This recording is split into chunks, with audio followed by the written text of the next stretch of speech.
I'm about to do something really stupid.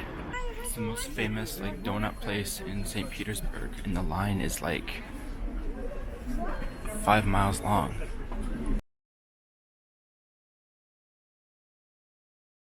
Zarazia. Поехали. So, slight setback. Well, my COVID tests were not valid for a flight to Russia. So, they would not let me board the flight, so I had to get out of the airport in Switzerland. I am good to fly to Russia tomorrow. I've got to shuttle the airport at 7:40 in the morning. Okay, round two.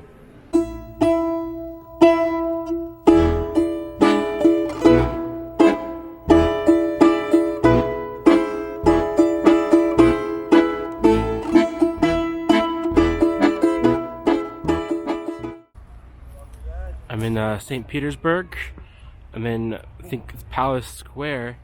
We've got the Hermitage over there. And then behind me, got this big New Year's tree. S Novim Godom. Okay, I'm on the main street of St. Petersburg called Nevsky Prospect. And it's about, I don't know, how early is it? About 7 o'clock in the morning. And there's nobody here. And it's really nice because at nighttime all the lights come on, but the crowds are crazy. So if you're here during the daytime or in the morning, you get all the lights, but you don't get, let me flip it. You don't get all the crowds. So my hostel is right down there about 2 minutes, and it's right next to the Kazan Cathedral. It's a massive cathedral. So this is one of the canals St. Petersburg is famous for. It looks kind of like Amsterdam, and there's the church in the background with some Christmas lights. I didn't know that the rivers in St. Petersburg froze over. So when I was planning my trip, I was like, yeah, I'll go on a riverboat. They're only like $8. And then I get here and I realize that the ice is so thick that you can walk on it. Yeah, so behind me here is the Church of the Savior and the Spilled Blood, or Spas na Krovi. It's where the Emperor of Russia was finally assassinated in, I think, 1881. I think he had several assassination attempts, and this is the one that was finally successful, and that's why it has the name Church of the Savior of the Spilled Blood, because of the Tsar's spilled blood.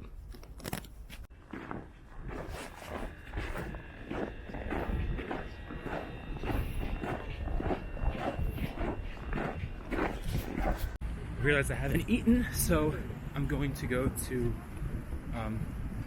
a canteen, which if you're in Russia, canteens are probably the best option for you. They're cheap and authentic, and the food is all ready to go. This one's called Stolovaya number 1, Stolovaya number 1, canteen number 1, and that's not it, is it? I can't find the entrance. Whoa.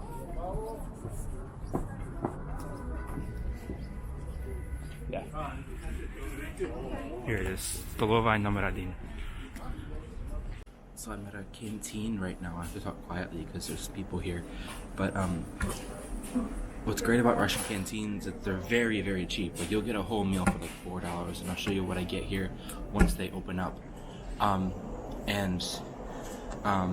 You could just point to what you want. Sometimes they speak English, sometimes they don't. But this one that I'm at is a chain, so all their signs are in English and in Russian. Starting today, January 2nd, you need a QR code to do pretty much anything. But because of people in Russia don't really care, they have the sign on the door that says I need a QR code and I need a mask. And I've got the mask, but nobody really seems to check it.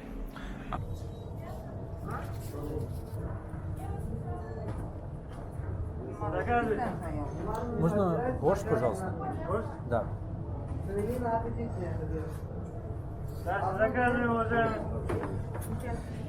This is how inexpensive Russia is. So I got all of this. I've got 3 shashliks, or 3 shish kebabs, potatoes, borscht with sour cream, piroshki, which is a bread roll with cabbage inside, and kompots for 506, it won't focus, but 506 rubles, which is about $6. The lady asked me for a QR code But as soon as she heard my accent, even though I had a QR code, when she heard my accent, she told me that she didn't need to see it. Be careful here because this is all ice, and then when you get here, I don't know if you can tell, but this is like a big mountain of ice just on the ground. I'm gonna have to climb over it. I'm about to do something really stupid. The river is frozen over, and like those people, I'm about to go walk on it.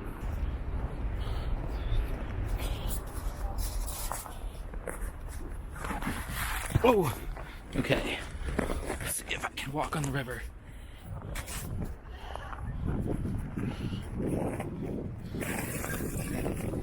Okay, I'm on the river. You try to get back onto the street. It's gonna be a minute. Oh shit, the river's breaking on me.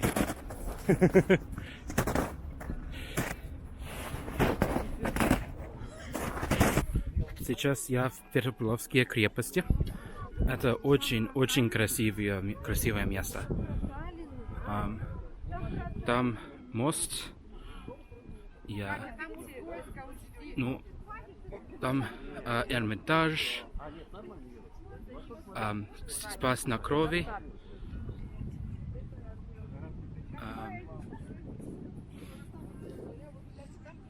So all over Russia you'll find like these old military weapons on display, but next to them you'll also find children climbing on them. One of my favorite things about this part of the world is that the children just climb on giant weapons.